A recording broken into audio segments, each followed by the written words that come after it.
안녕하세요. 여러분 주변에 막 뒤죽박죽 섞여 있는 숫자들 많이 보시죠?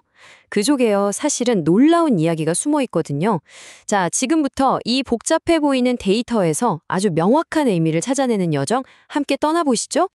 자, 한번 보세요. 언뜻 봐서는 이게 도대체 무슨 의미인지 알기 힘든 숫자들만 쭉 나열되어 있죠. 꼭 무슨 암호 같기도 하고요. 네, 바로 이게 우리가 이제부터 길들여야 할 말 그대로 날것의 데이터입니다. 네, 그래서 오늘의 핵심 질문이 바로 이거죠. 과연 이 숫자들로부터 우리가 뭘 배울 수 있을까요? 이 혼돈 속에서 어떻게 질서를 찾고 진짜 의미 있는 정보를 쏙쏙 뽑아낼 수 있을지 지금부터 알아보겠습니다. 좋습니다. 그럼 이제 데이터 분석 도구 상자에서 첫 번째 도구를 한번 꺼내 볼게요. 뭐냐면요, 바로 데이터의 중심을 찾는 방법이에요. 다시 말해서 이 많은 숫자들을 단 하나의 값으로 딱 요약하는 기술인 거죠. 통계에서는 이걸 대표값이라고 부르는데요. 이름 그대로예요. 전체 데이터를 대표하는 하나의 값이라는 뜻이죠. 데이터를 요약하는 가장 기본적이면서도 또 가장 중요한 첫걸음이라고 할 수 있습니다. 자, 이 중심을 찾는 대표적인 방법 세 가지가 있습니다. 첫째는 평균이에요. 이건 우리 시험 점수 계산할 때처럼 모든 값을 싹 다 더해서 개수로 나누는 거니까 가장 익숙한 방식이죠. 둘째는 중앙값.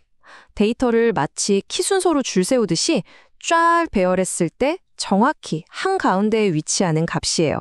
그리고 마지막 최빈 값은요, 가장 인기가 많은 값, 그러니까 제일 자주 등장하는 값을 말합니다. 근데 여기서 이런 질문이 딱 나올 수 있죠.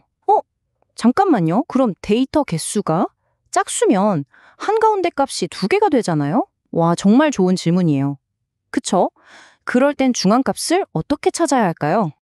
방법은요, 생각보다 아주 간단해요. 먼저 똑같이 데이터를 크기 순으로 쫙 배열하고요. 가운데 있는 두 값을 찾는 겁니다. 그리고 그 두 값의 평균을 내면 그게 바로 중앙값이 되는 거죠. 정말 쉽죠? 자, 이 부분이 정말 중요한데요. 평균하고 중앙값, 도대체 언제 어떤 걸 써야 할까요? 예를 들어서 우리 동네 사람들 연봉을 얘기하는데 저기 한쪽에 수백억대 자산가가 산다고 한번 상상해 보세요. 평균 연봉은 이 한 사람 때문에 확 올라가서 현실과는 좀 다르게 느껴질 수 있겠죠? 그런데 중앙값은요, 오직 순서상 딱 가운데 있는 값에만 집중하거든요. 그래서 양 끝에 아무리 극단적인 값이 있어도 꿋꿋하게 자기 자리를 지켜요. 바로 이 때문에 소득이나 집값처럼 극단적인 값이 끼어들 수 있는 데이터에서는 중앙값이 훨씬 더 현실을 잘 보여주는 경우가 많습니다. 좋아요. 이제 데이터의 중심을 잡는 법을 알았으니까 다음 도구를 꺼내볼 시간입니다. 이번에는요, 이렇게 흩어져 있는 데이터 전체를 한눈에 보기 좋게 싹 정리해서 그 안에 숨어 있는 패턴을 파악해 볼 거예요. 바로 줄기와 잎그림이라는 건데요. 이 방법은 숫자를 줄기, 그러니까 10의 자리 숫자랑 잎, 즉 1의 자리 숫자로 분리하는 거예요.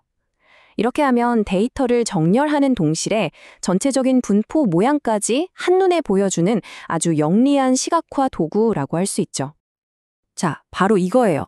아까 맨 처음에 봤던 그 암호 같던 숫자들 기억나세요?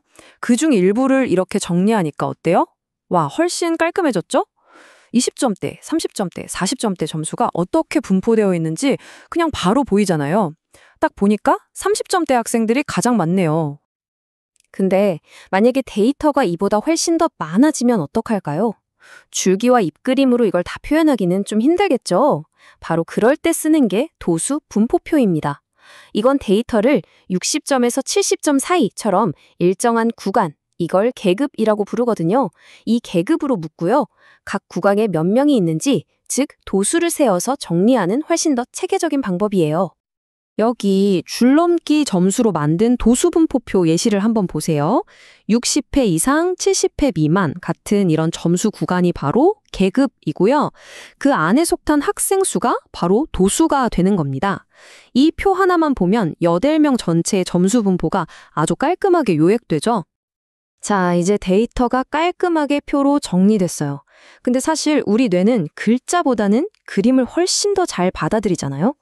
그래서 우리의 다음 도구들은요, 바로 이 숫자들을 한눈에 딱 들어오는 시각적인 이야기로 만들어줄 겁니다. 이게 바로 히스토그램이라는 겁니다. 어렵게 생각할 거 없고요. 방금 우리가 봤던 그 도수분포표에 각 행을 그대로 막대 그래프로 옮겨놓은 거라고 생각하시면 돼요. 가로축은 점수 구간, 즉 계급이고 세로축은 학생 수, 즉 도수죠. 막대 높이만 딱 봐도 80에서 90회 사이 학생들이 가장 많구나 하는 걸 바로 알 수 있습니다. 히스토그램의 가장 큰 장점은요. 데이터가 대체로 어디에 몰려 있고 또 어떻게 퍼져 있는지를 한눈에 파악하게 해준다는 거예요. 각 막대의 높이가 곧 학생 수니까 당연히 막대가 높을수록 그 점수대의 학생들이 빽빽하게 모여 있다는 뜻이겠죠? 비슷한 걸로 도수분포 다각형이라는 친구도 있어요. 이건 뭐냐면 히스토그램 각 막대의 꼭대기 정중앙에 점을 찍고 그걸 선으로 쭉 이은 건데요. 히스토그램이 하나의 데이터 분포를 보여주기 좋다면 이 도수분포 다각형은 예를 들어 1반과 2반의 성적 분포처럼 2개 이상의 데이터를 같은 그래프에 겹쳐놓고 비교할 때 정말 엄청난 힘을 발휘합니다. 자, 그럼 여기서 새로운 도전 과제가 하나 나옵니다. 만약에 1반은 학생이 50명이고 2반은 20명이라면 이 두 반의 성적을 어떻게 해야 공정하게 비교할 수 있을까요? 단순히 90점 이상 받은 학생이 몇 명이냐 이것만 가지고 비교하면 당연히 안 되겠죠. 바로 이럴 때 등장하는 아주 강력한 도구가 상대도수입니다. 뭐냐면요. 전체 인원수 대비 각 그룹이 차지하는 비율을 구하는 거예요. 이렇게 하면 전체 학생 수가 다른 집단이라도 소위 사과 대 사과 비교, 즉 동일한 기준으로 아주 공정하게 비교할 수 있게 되는 거죠. 자, 이 상황을 한번 같이 보시죠. A반은 50명 중에 9명이 A를 받았고요.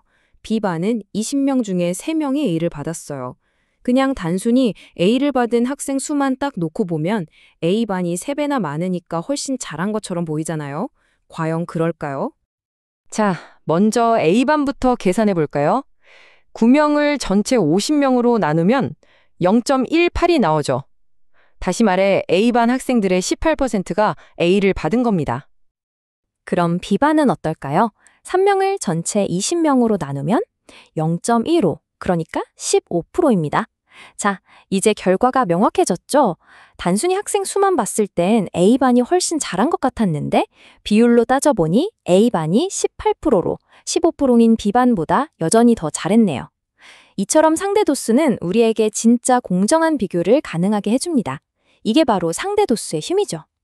자, 이렇게 해서 오늘 우리가 함께 채워본 데이터 분석 도구 상자입니다. 한번 정리해 볼까요?